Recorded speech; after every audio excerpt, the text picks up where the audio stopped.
more top 10 players with 6 out of the 10. But the Bucks have more top 5 players.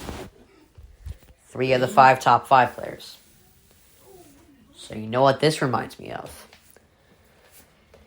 When I did my list for the best players in the Super Bowl,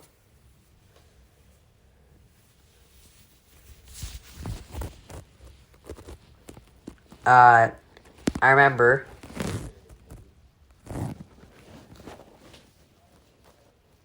the Chiefs had more top 10 players. Or no, top 7. But the Bucks had more top 15. And the Suns are a lot like the Bucks. They had a good roster, but you didn't notice until a veteran came along and made things right, you know? And they have a deeper roster than the Bucks. The Bucks, of course, play the role of the Chiefs in this situation. You know, you kind of expect them to be here. And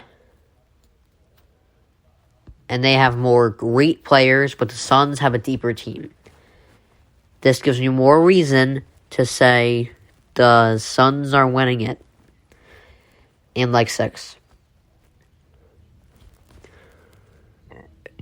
Alright, so Booker said that he is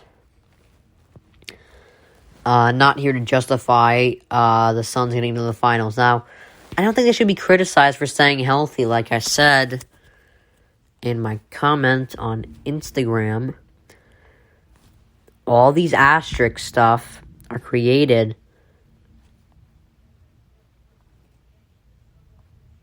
by salty fans. And some people agree with it. But a certain series of events has to happen in order for a team to win.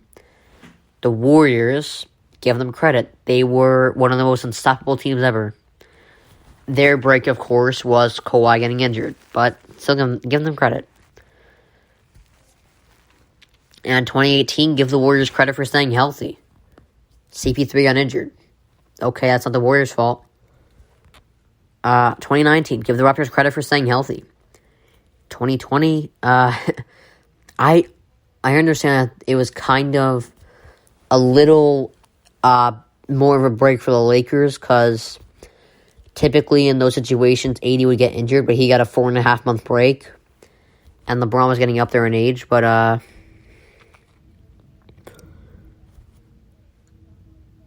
you know, that doesn't mean anything. I mean, a certain series of events, again, has to happen. And the Suns have done, along with the Bucks, the best job at staying healthy. Give these teams credit, alright? The excuses are just annoying. They really are. Alright.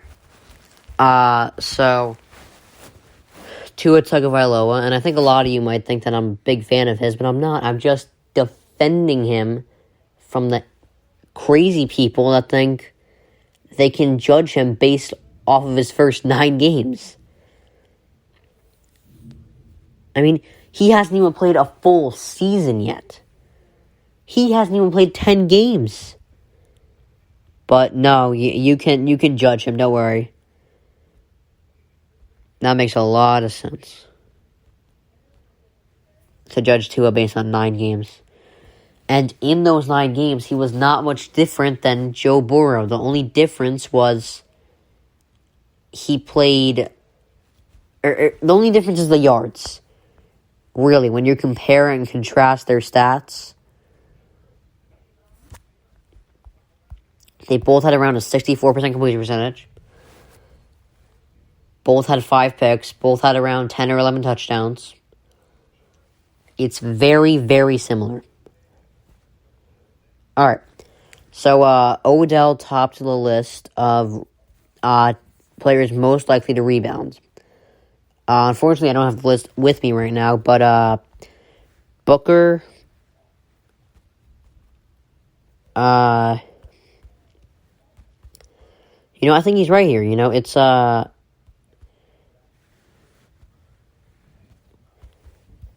you really shouldn't just Oh, wait, am I on a different point right now? Sorry. I don't have the list on me, but I can tell Dak was number 8. But I can tell you, I think Bosa should be number 1 on that list. I think Bosa is just, he's only in his second year, so that injury should not have a big effect on him because he's still young, and younger guys normally recover faster. I just think he is bound to have a beast year. I think Bosa's going to have a big year right now. Or next year. I think he's going to win Comeback Player of the Year. I think Saquon and Dak are going to be 2 other contenders, but I think Bosa's going to have a monster year. Finally, the last point of today, Booker backed the Suns on the whole, criticisms of an easy path. There's no such thing as an easy path in the finals, okay? These guys are the best of the best. These guys are the best teams in the game right now. There is no other teams better. All right? And they beat all those teams. All right? So this is the best team in the league. Whether you like it or not, it's the best team in the league. All right? You know why? Because part of being the best team requires staying healthy. Look at Golden State. Kyrie gets hurt. Kevin Love gets hurt. Do you think they were actually better than the Cavs that year? I don't know. Were the Cavs better than the Warriors in 2016 before Draymond got suspended? I don't know. Actually, the answer to all of these is yes. You know why? Because no one on the Cavs got suspended, and no one... and then in 2015, no one on the Warriors got hurt like the Cavs did. Were the Raptors better than the Warriors? Yes, because they didn't get injured. The Warriors did. Every team benefits from health issues of the other teams. Staying healthy is a part of the game. You can't just keep blaming injuries. You can't keep blaming injuries. Because clearly injuries are a part of the game and you gotta stay healthy. Alright, good stuff today. This was actually one of the longer podcasts, but Google Podcast, Spotify, Spreaker, or iHeartRadio. This is Dylan Miller on Daily Dose of Dylan. Have a good day. See you tomorrow.